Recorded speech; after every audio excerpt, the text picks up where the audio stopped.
मैंने सुना है एक महल के पास पत्थरों का एक ढेर लगा था और एक छोटा बच्चा खेलता आया और उसने एक पत्थर उठा के महल की खिड़की की तरफ फेंका। पत्थर जब ऊपर उठने लगा तो पत्थर ने अपने नीचे पड़े हुए पत्थरों से कहा, सगे संबंधियों से कहा, सुनो, जिन पंखों के तुमने सदा स्वप्न देखे वे मेरे पैदा हो गए। आज मैं आकाश में उड़ने के लिए जा रहा हूं। स्वप्न तो पत्थर भी देखते हैं उड़ने के, उड़ नहीं पाते, मजबूरी में तड़फते। आज इस पत्थर को अहंकार जगा। फेंका तो किसी ने था, लेकिन पत्थर ने घोषणा की कि देखते हो, सुनते हो, जिन पंखों के तुमने स्वप्न देखे वो मुझ में पैदा हो गए। आज मैं आकाश की यात्रा को जा रहा हूं। भेजा जा रहा था, लेकिन उसने कहा जा रहा हूं।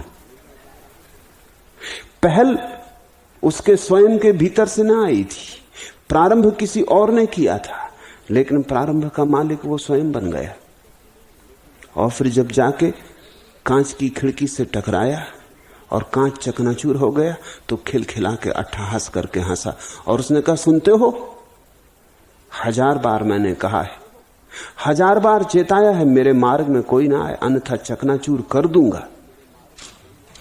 अब जब पत्थर कांच से टकराता है तो कांच चकनाचूर होता है, पत्थर करता नहीं। यह कांच और पत्थर के स्वभाव से घटता है कि कांच चकनाचूर होता है। फर्क समझ लेना होने में और करने में। पत्थर ने कुछ किया नहीं है, करने को क्या है? कांच टूटा है, पत्थर निमित्त है टूटने में, करता नहीं है। लेकिन ये मौका कौन छोड़े? पत्थर ये मौका कैसे छोड़े? जैसे औरों ने घोषणाएं की हैं, तुमने की हैं, उसने भी की हैं, मेरे मार्ग में कोई ना आए, अन्यथा चकनाचूर कर दूंगा। आज मौका मिला है, घोषणा सही हो गई, सही होती मालूम पड़ती। आज इस अवसर को चूक देना ठीक नहीं। और कांच के टुकड़े कहीं भी क्या, बात तो घट रही है, आंख के सामने घट रही। पत्थर ने चकनाचूर कर ही दिया है, तो इंकार भी कहां है, प्रमाण भी कहां है इसके विपरीत। लेकिन फिर भी पत्थर ने कांच को चकनाचूर किया नहीं, कांच चकनाचूर हुआ है। पत्थर जब कांच से टकराता है तो दोनों के स्वभाव से, और स्वभाव का नाम परमात्मा है। ये सहज हो रहा है, न कोई कर रहा है, न कुछ किया जा रहा है। और जब कांच चकनाचूर हो गया और पत्थर जाके महल के कालीन पर गिरा तो उसने सुख की सांस ली। उसने कहा, लंबी यात्रा की, थक भी गया हूं, दुश्मन को भी मारा, अब थोड़ा विश्राम कर लूं। गिरा है कालीन पर, लेकिन कहता है थोड़ा विश्राम कर लूं। और फिर मन में सोचने लगा, मेरे स्वागत में तैयारी की गई, कालीन बिछाए गए, कोई मेरी प्रतीक्षा कर रहा है। और तभी महल का नौकर पत्थर और कांच की टकराहट की आवाज और कांच का टूटना, पत्थर का गिरना सुन के भागा हुआ आया। तो पत्थर ने मन ही कहा, मालिक आता है स्वागत के लिए। और जब नौकर ने पत्थर को अपने हाथ में उठाया तो पत्थर ने कहा, धन्यवाद। हालांकि किसी ने सुना नहीं, पत्थर की भाषा अलग, आदमी की भाषा अलग। नौकर ने तो फेंकने को उठाया है वापस, लेकिन पत्थर ने कहा, धन्यवाद, तुम्हारे स्वागत से मैं प्रसन्न हो भी क्यों ना। मैं कोई साधारण पत्थर नहीं, विशिष्ट हूं। कभी कभी विरले ऐसे पत्थर होते जिनके पंख निकलते और जो आकाश में उड़ते।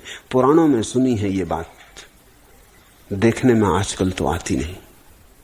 नौकर ने फेंक दिया पत्थर, वापस फेंका गया है, लेकिन पत्थर कहने लगा, घर की बहुत याद आती, यात्रा लंबी हुई, समय भी बहुत व्यतीत हुआ, घर वापस चलूं।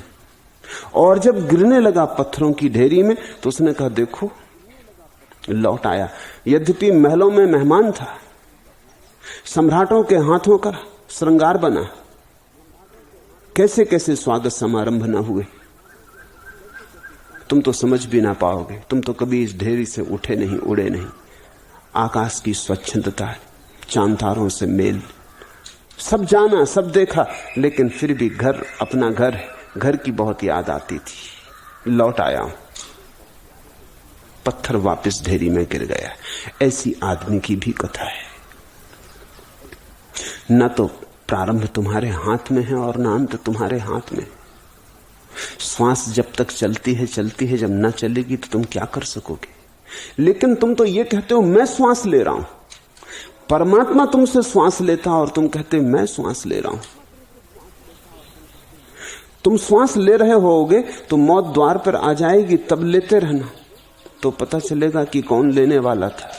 मौत द्वार पर आएगी तो तुम एक श्वास भी ज्यादा न ले सकोगे। जो सांस बाहर गई तो बाहर गई, भीतर न लौटेगी। लाख तड़फो और चिल्लाओ, लाख शोरगुल मचाओ, श्वास वापस ना आएगी। तुम लेना चाहोगे लेकिन ले ना सकोगे। श्वास तुम ले नहीं रहे हो, श्वास चल रही, परमात्मा ले रहा है। परमात्मा का अर्थ है ये समग्र अपने अंश अंश में तरंगायित है, श्वास ले रहा है। ज्ञानी इसे ऐसा देख लेता है जैसा है, अज्ञानी वैसा मान लेता है जैसा मानना चाहता है, वैसा नहीं देखता जैसा है।